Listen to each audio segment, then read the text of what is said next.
Seguimos con el tema de la eternidad. Si os habéis dado cuenta, lo hemos estado viendo un poco desde el punto de vista del dogma, ¿no? Y ahora, como todo, como cualquier tema, se trata de trasladar el dogma a la vida ordinaria.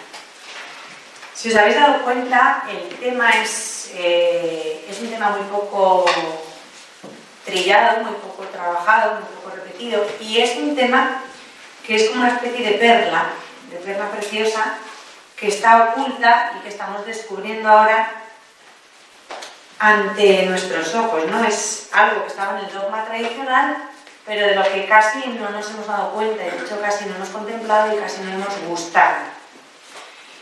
El dogma de pronto se ha hecho muy cercano a la vida de todo hombre. Y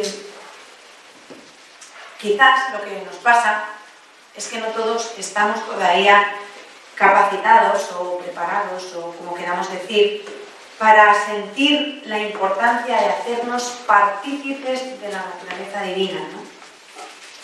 En tiempos de San Gregorio Nacianceno, por ejemplo, había personas, entre ellos el mismo San Gregorio Nacianceno, que se entusiasmaba pensando en llegar a ser, por así decirlo, lo dice así San Gregorio Nacianceno, por así decirlo, Dios. Dios es por participación, ¿no?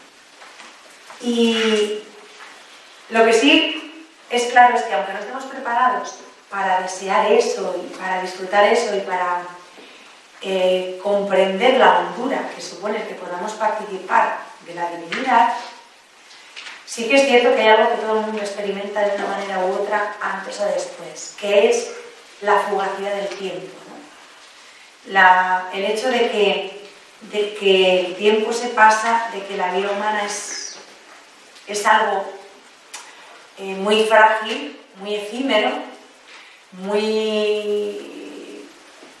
muy poco estable, ¿no? Es algo, pues eso, pasajero. Yo creo que eso sí que lo hemos experimentado todos en determinados momentos de la vida, sobre todo frente al sufrimiento, ¿no? O frente a la pérdida de un ser querido,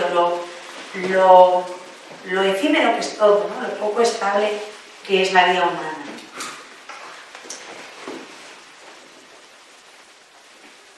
¿Qué quiero decir con esto? Que si no todas las personas, hoy día, en este momento, son sensibles a la posibilidad de hacerse partícipes de la naturaleza divina, sí que todos somos sensibles a la idea, a la posibilidad de hacernos partícipes de la eternidad divina. Todos necesitamos en algún momento la seguridad de algo que no pase, de algo que permanezca, de algo que no se acabe.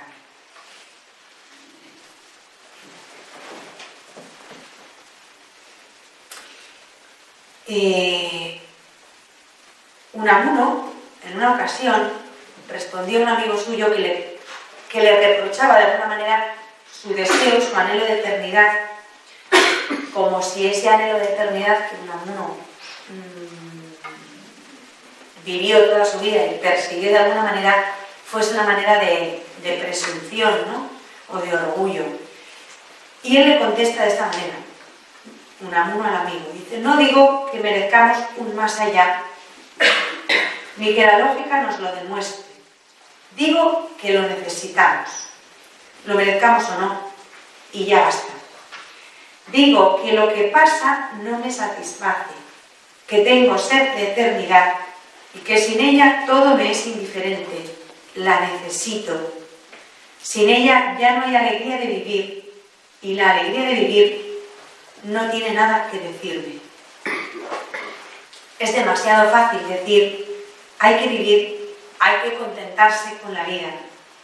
Y los que no se contentan, esa es la pregunta que Unamuno deja en el aire. Yo creo que es una de las reflexiones más bonitas que yo he oído, porque es verdad, al margen de, es que hasta egoístamente necesitamos la eternidad, porque si no, nada de lo que vivimos tiene sentido. Necesitamos la eternidad como una culminación de esta vida, porque si no, ¿cómo vas a disfrutar esta vida sabiendo que se va a acabar de una manera drástica, ¿no?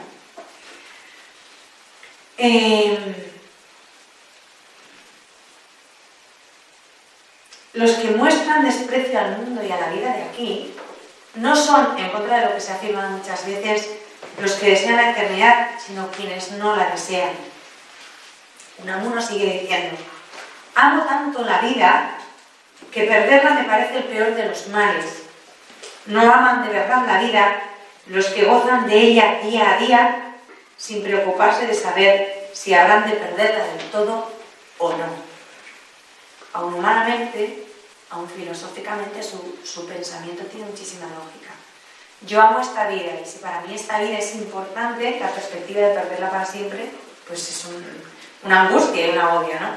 Necesitamos la seguridad de que esto que yo amo ahora, que disfruto ahora y que tengo ahora, va a perdurar, no se va a terminar. Aunque no sea de la misma manera que lo tengo ahora, pero va a perdurar, va a seguir existiendo, no va a terminar de una manera drástica y definitiva, ¿no?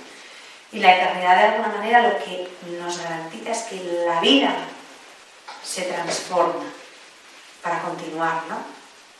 Y para no tener ya fin. Esto lo dice, como os digo, Unamuno. San Agustín lo formula de otra manera, ya con un fundamento más cristiano, ¿no? ¿De qué sirve vivir bien si no se nos da el vivir para siempre? Al fin es lo mismo, ¿no? Es el mismo pensamiento de Unamuno, pero formulado ya por un santo, por quien ha encontrado la fe. Si yo ya tengo en esta vida la vida de la gracia, necesito que esa vida perdure, que la gracia siga existiendo, siga siendo en mí, ¿no? Necesito la eternidad, necesito una felicidad que no caduque, que no se acabe. ¿Y cómo pasamos ahora del dogma a la vida? Es decir, del en sí, como decíamos el otro día, al para mí. Una cosa es la realidad que vimos el otro día, y es que la eternidad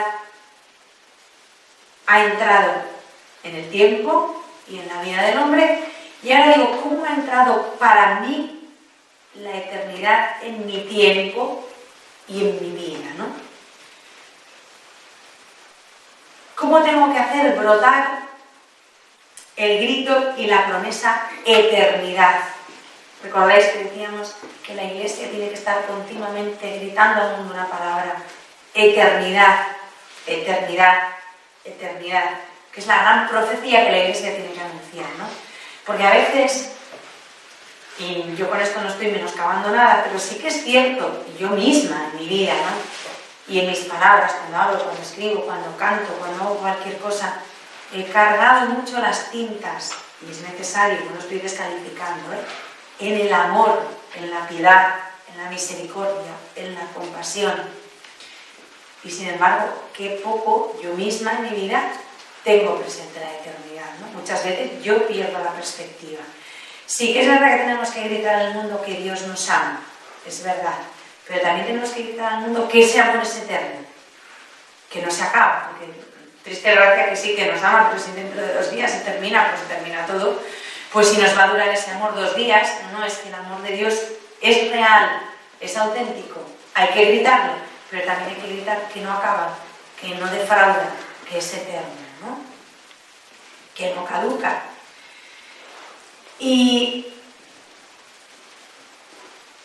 ahora tenemos que intentar aplicar al concepto de eternidad lo que los padres afirmaban de la divinidad de Cristo.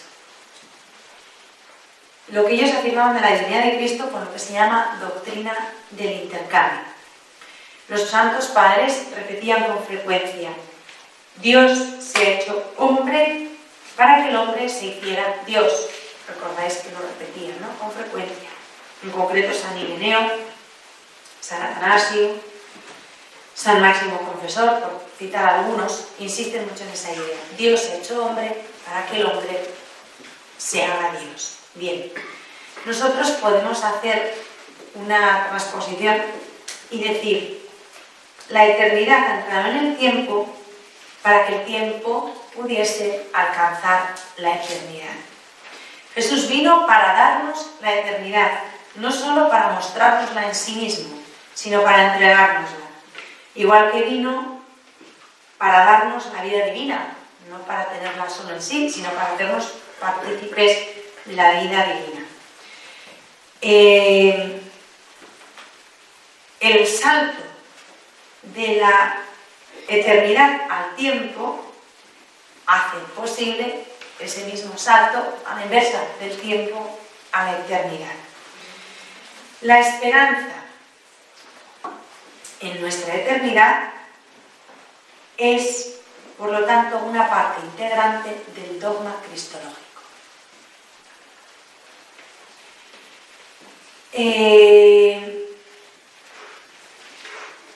La esperanza en nuestra eternidad brota del dogma cristológico como su finalidad y su fruto. El dogma cristológico está destinado a darnos a nosotros la esperanza de nuestra eternidad, de que tenemos capacidad, posibilidad de una vida eterna.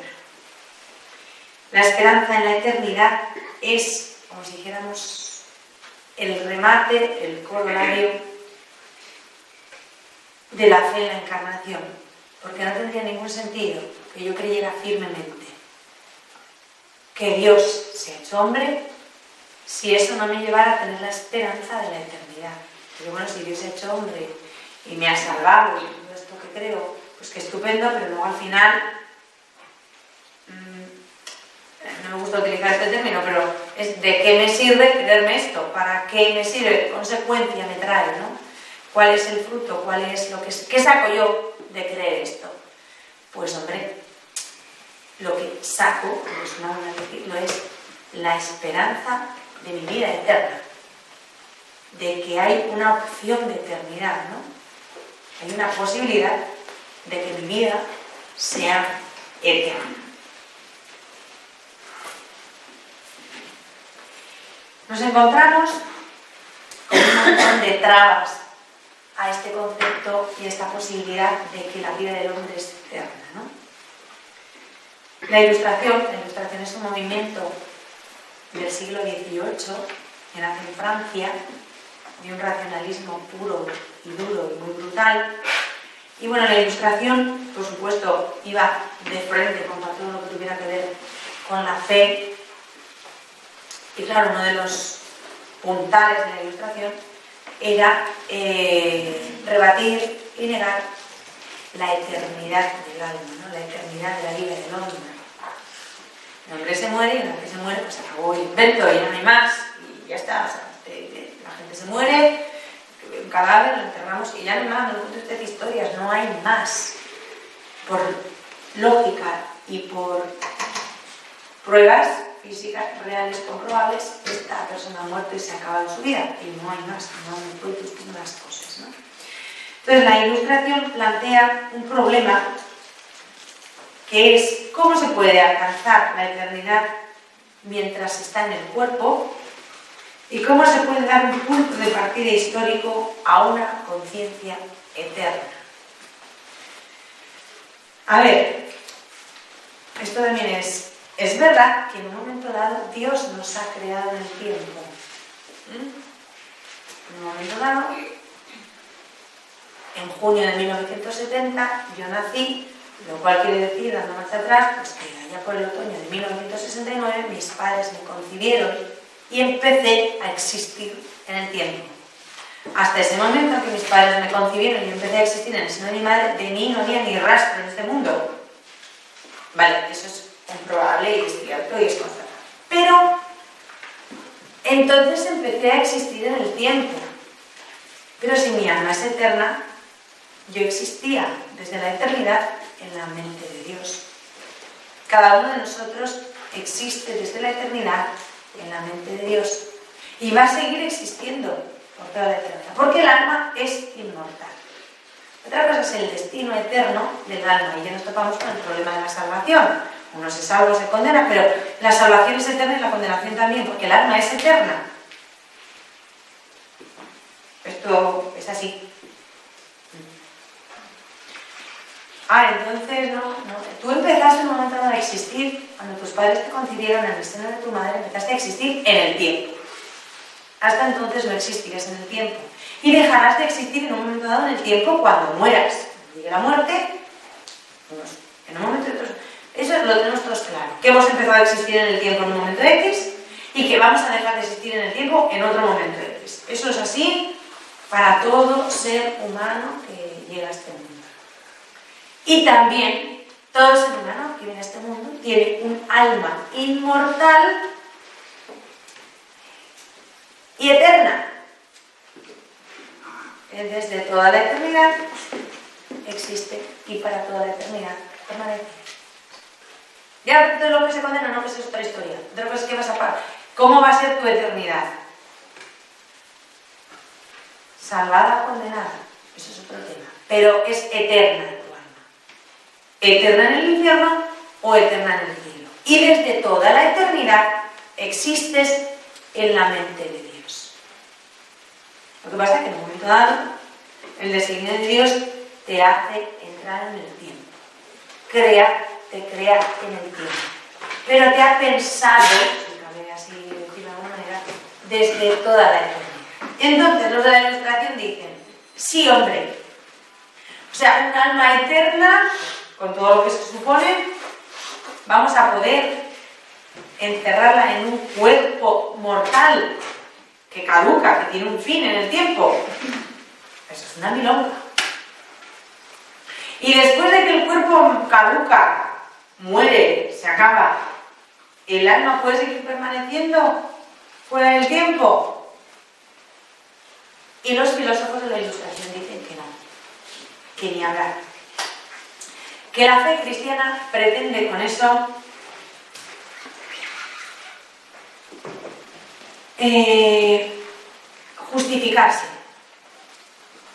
justificarse de que nos promete una vida eterna y que nos amenaza también con una vida eterna. Así lo entienden los filósofos de la Ilustración, ¿no? Y además lo gordo que dicen ellos es que, claro, la fe cristiana nos promete una vida eterna, o sea, un premio eterno o un castigo eterno por unos hechos que se han realizado en el tiempo. Dicen, no, están mezclando dos cosas que no pueden ser. Y es un problema que no era de entrada fácil de contestar. Hay que reconocer que no está mal planteada la polémica, y que no era fácil de resolverla en un principio, ¿no? Y la única respuesta válida a esta cuestión, que se ha llamado por algunos filósofos el nudo gordiano de la fe cristiana, es la que se basa en la fe, en la encarnación del Hijo de Dios. Si no hubiera habido encarnación, tampoco podríamos contestar al problema que nos plantean los ilustrados, ¿no? Necesitamos la fe en la encarnación del Hijo de Dios para justificar, para explicar, para explicar que la eternidad ha aparecido en el tiempo, que Jesucristo reúne en sí, lo mismo que reúne en sí la divinidad y la humanidad, reúne en sí la eternidad y la temporalidad. Con Jesucristo la eternidad ha aparecido en el tiempo. Y en Él, pero solo en Él, se puede poner ese acto que, aunque ha sido realizado en el tiempo, decide sobre mi eternidad. Toda mi vida en el tiempo y todos mis actos en el tiempo los tengo que depositar en Jesucristo, que es el juez, el único juez válido, porque pone y coloca y sitúa mis actos realizados en el tiempo en la luz y la perspectiva de la eternidad. Y eso solo lo puede hacer Él, y solamente Él es el único juez válido, porque en sí están unidos lo mismo que la divinidad y la humanidad, la eternidad y la temporalidad. Sin la encarnación, los ilustrados tendrían razón, pero la encarnación es nuestra salida para responder al problema que ellos plantean. Este acto que os digo de colocar ante él lo realizado en el tiempo para que decida sobre la eternidad, consiste en concreto en creer, y esto es fundamental, en la divinidad de Cristo. Juan el Evangelista decía en su primera carta, capítulo 5, versículo 13, os escribo esto para que sepáis que vosotros, que creéis en el nombre del Hijo de Dios, tenéis vida eterna. Y también las palabras de Jesús, que nos cita Juan en su Evangelio, y todo el que vive y cree en mí, no morirá para siempre. La fe en la divinidad de Cristo abre la puerta a la eternidad, permite dar el salto infinito a la vida eterna. Delante de Jesucristo, precisamente porque es hombre y es Dios al mismo tiempo, es posible tomar una decisión que tenemos que tomar cada uno de nosotros que tenga repercusiones eternas. La decisión más importante de la vida de cada hombre es su propia salvación. Cada uno decide libremente si se salva o se condena. Y esa decisión se toma en el tiempo, pero la repercusión es eterna. Y esa decisión solamente se puede tomar ante Jesucristo, que es el juez del tiempo y de la eternidad. Es el juez supremo. Y ante él pongo mi vida en el tiempo, mis actos en el tiempo, mi fe en el tiempo, y decido mi salvación o mi condenación. Pero la decisión es mía. Y esa decisión mía tomada ante Jesucristo, juez supremo, tiene una repercusión eterna. Esto es, yo creo que es bastante claro. Lo que pasa es que mucha gente no lo llega nunca a plantear así, ¿no? Ni a mirar así, pero es la verdad.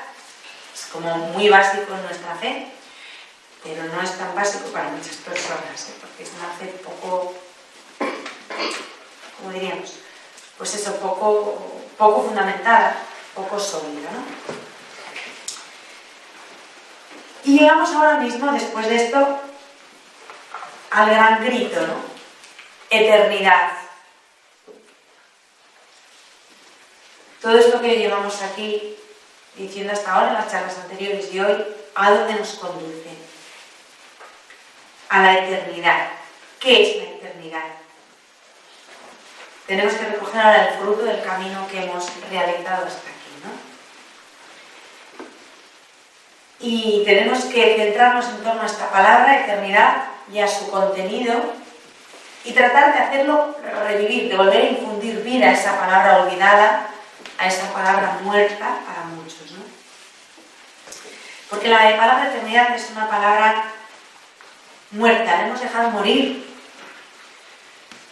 Como se deja morir una planta que no se riega, o un niño, un bebé que nadie amamanta, que nadie alimenta, ¿no? Si no lo cuidas, al final muere. Y ¿qué ha pasado con esta palabra? ¿Por qué hemos llegado a este punto? ¿Qué ha pasado con esta palabra que en otros momentos de la historia ha sido el motor o la vela que impulsaba la nave de la Iglesia, que peregrinaba en el tiempo, pero que se movía impulsada por su deseo y por su anuncio de eternidad? ¿Qué ha pasado para llegar a donde hemos llegado, ¿no? Sí que es verdad que dice Jesús lo dice refiriéndose a la caridad, ¿no?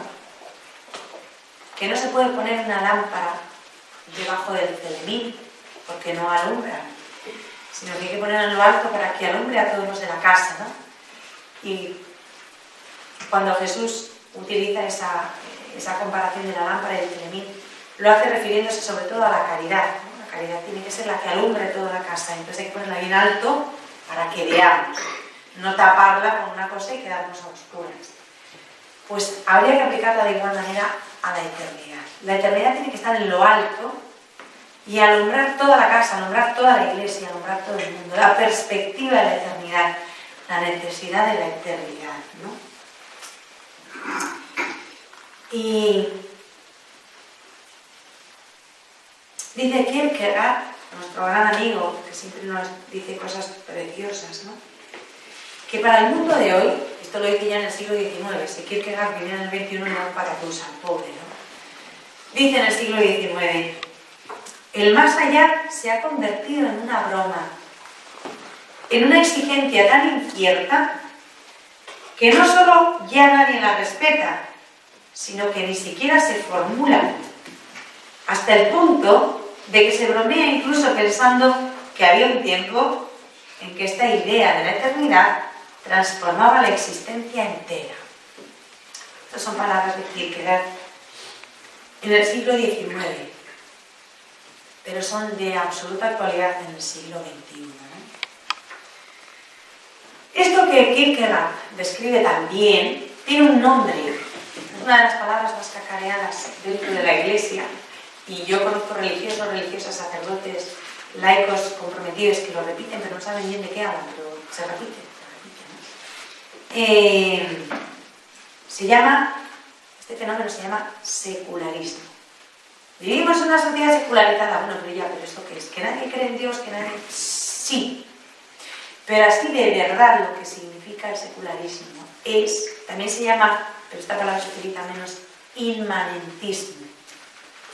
Inmanente es lo que caduca, lo que se pasa, lo contrario de lo trascendente, ¿no? Lo material, lo que está abajo, lo que está en el nivel, pues eso, material, natural. Pues secularismo e inmanentismo es lo mismo. Y este es el punto en el que hoy se mueve gran parte de la sociedad, ¿no? Sobre todo de la sociedad que se llama del primer mundo.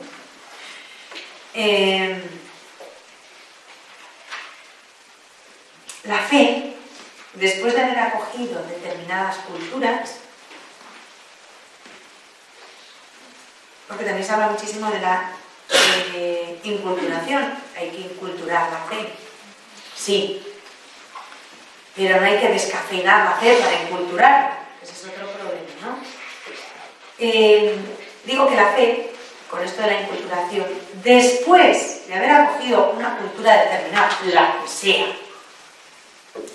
tiene que demostrar que sabe también contestar desde dentro de ella misma y elevar esa cultura e impulsarla a superar las arbitrariedades, las normas, los convencionalismos sociales que de alguna manera la agarrotan y quieren ahogar la fe. Hay que superar todo eso, sobre todo las incoherencias, y elevarla a la cultura X que se adapta a la fe. No descafeinar la fe para que entre dentro de la cultura, ¿no? Que eso es lo que se hace muchísimo, sobre todo en Europa. Hemos llegado a un punto, iba a decir ya, escandaloso en este proceso, ¿no? Se ha inculturado todo tanto que es que ya la fe se adapta a las circunstancias, a la vida. Se coge lo que conviene, se deja lo que no conviene y al final no. Se tiene que culturar la fe en la sociedad, en la cultura, pero para tirar de la sociedad hacia arriba, no que la sociedad tire de la fe hacia abajo, ¿no? Y secularismo es justamente esto, significa olvidar o poner entre paréntesis el destino del hombre. Es el punto primero, absolutamente necesario para poder hacer lo que nos dé la gana. Olvidarnos de nuestro destino eterno. Ya os dije el otro día lo incómodo que resulta recordar a las personas que después de esta vida hay otra. y entre medias un juicio. Eso incomoda muchísimo. Entonces el primer gran reto del secularismo es hacer olvidar al hombre su propio ser trascendente, su propio ser eterno. Y esa es parte de nuestra misión. Devolver al hombre esa conciencia y esa dignidad. Es decir, tienes un alma inmortal, que además de inmortal está creada a imagen y semejanza de Dios. Y que además, por la redención de Jesucristo y la vida de la gracia, te hace hijo de Dios. Todo eso, el secularismo lo agarró de raíz. Entonces, como no sabes si eres un hijo de Dios o una berza, pues haces lo que te da la gana. ¿Qué tiene una berza que perder? Aparte de las hojas, nada. No es consciente el hombre de que tiene un destino eterno. Por eso malgasta el presente. Y no tiene ley ni norma que regule su presente. ¿Para qué? Si solo tengo el presente, no hay más, es esto. Y no hay nada más. Ese es el principio más fuerte en el que el secularismo se basa para luego seguir desmontando cosas, ¿no? Lo más importante es el destino eterno del hombre, borrarlo y aferrarse única y exclusivamente al seculum. De ahí viene la palabra lo siento. De la palabra seculum viene la palabra secularismo. O sea, no tenemos más que este presente y este mundo. Y no me contéis más cosas. Eso es vivir en una sociedad, en una cultura secularizada. Como podéis ver, no hay la menor duda de que es nuestro caso. Vivimos en una sociedad y una cultura brutalmente secularizadas. El secularismo es la gran herejía de la era moderna, la más difundida y la más insidiosa, porque además admitir el secularismo en la sociedad actual del país en el que vivimos significa ser una persona sensata, inteligente, madura, con las ideas claras, realista. Así se califica a la persona que plantea su vida así. Mientras que a la persona que tiene una vida de fe e intenta ser coherente con esa fe, le llaman idealista, insensato, inmaduro, que vive en los mundos de Yuppie, que no vive en la realidad, que no pisa el suelo, que no se sitúa, que está malgastando el tiempo. Esto lo oímos todos los días, ¿no? Y nosotros somos una patrulla de piradas que con todo lo que hay que hacer fuera estamos aquí dentro perdiéndonos, y lo bonita que es la creación y no la vemos. Y cosas de este tipo que se oyen con cierta frecuencia, ¿no? Pues porque es así. O sea, esto es algo que sucede todos los días cuando no te lo esperas, ¿no? ¿Y qué pasa con esto? Pues mirad, lo que os voy a decir es bueno, pero es verdad, ¿eh? Nosotras, en teoría, nosotras y todos los creyentes, ¿no? Pero bueno, en concreto nosotras, que estamos aquí, tenemos que luchar y luchamos contra el secularismo. Pero la realidad es que muchas veces somos cómplices del secularismo o víctimas del secularismo. ¿Por qué? Porque nos mundanizamos. O sea, al tener un hábito y una toca, no nos hace inmunes a esa peste que se llama secularismo. Y nos mundanizamos, se nos mete el mundo. ¿En qué? En el sentido del espíritu del mundo, la manera de pensar del mundo. ¿Cuántas veces cuando intentas vivir el Evangelio te dicen que seas razonable? Ya, pero el Evangelio, bueno, el Evangelio está muy bien para leerlo en misa al ritmo, pero seamos razonables. No es que dice el Señor que bienaventurados los pobres, que no sé qué. Bueno, sí, pero mira, hay que tener dinero en la cuenta bancaria porque si no, ¿cómo vas a pagar la luz? ¿Y cómo vas a pagar el teléfono? ¿Y cómo vas a comer a las monjas? Bueno, ya, pero el Señor proveerá. Mira, déjate de idealismos y de providencias, que luego eso no es moneda de curso legal. Si ya sé que tú tienes muy buena voluntad, Ya, pero es que mira, el Señor en el Evangelio dice, déjate el Señor en el Evangelio, que cuando llegue la cuenta a fin de mes, ¿cómo pagas? Y esto te lo dice gente buena y gente de buena fe. Oiga, yo creo en la providencia. Sí, yo en Jesucristo nuestro Señor en todo lo que dice el credo, pero ¿cómo pagamos a fin de mes? Y no te lo dicen en mal plan. Pero eso no deja de ser un modo de pensar secular, mundano. Y a mí eso me ha pasado hace poco. Con la historia del alquiler, nunca en fin he tenido yo unas polémicas. Es una locura porque ese dinero os viene muy bien. Encima ahora cada vez sois más, vais a tener menos dinero. ¿Qué vais a hacer? Dios mío, no sé qué, no sé cuál. Bueno, y voy yo y digo, bueno, pero el Señor es providente y si lo hacemos con la intención de que lo hacemos, que es de cumplir mejor su voluntad, de que esto siga creciendo porque no cabemos y tal, necesitamos el espacio y hay que arriesgarse porque Dios es providente y no nos va a dejar. Ay, Dios mío, ¿qué le vas a hacer? ¿Qué vas a hacer ahora sin ese dinero? Y yo digo, bueno, pues es que yo me fío de Dios, yo creo en la providencia. No, si tú desde luego, es que para gobernar eres muy buena, pero céntrate, que ¿qué vas a hacer ahora? Que mira todas las que son, que cómo las vas a dar de comer. Eso me ha pasado a mí hace 3 meses. Y con gente que nos quiere y que viene a rezar con nosotras y que comulga y tiene una preocupación tremenda, ¿cómo vamos a llegar a fin de mes? Y yo no tengo ninguna preocupación, si estoy pirada o soy una insensata, no lo sé. No me pienso poner a analizarlo, pero eso no me quita el sueño. A mí me quita el sueño otras cosas, me quita el sueño cuando las personas no se aman, cuando hay faltas de caridad, cuando se olvida de Dios. Eso sí me preocupa y me duele. Llegar a fin de mes, pues mira,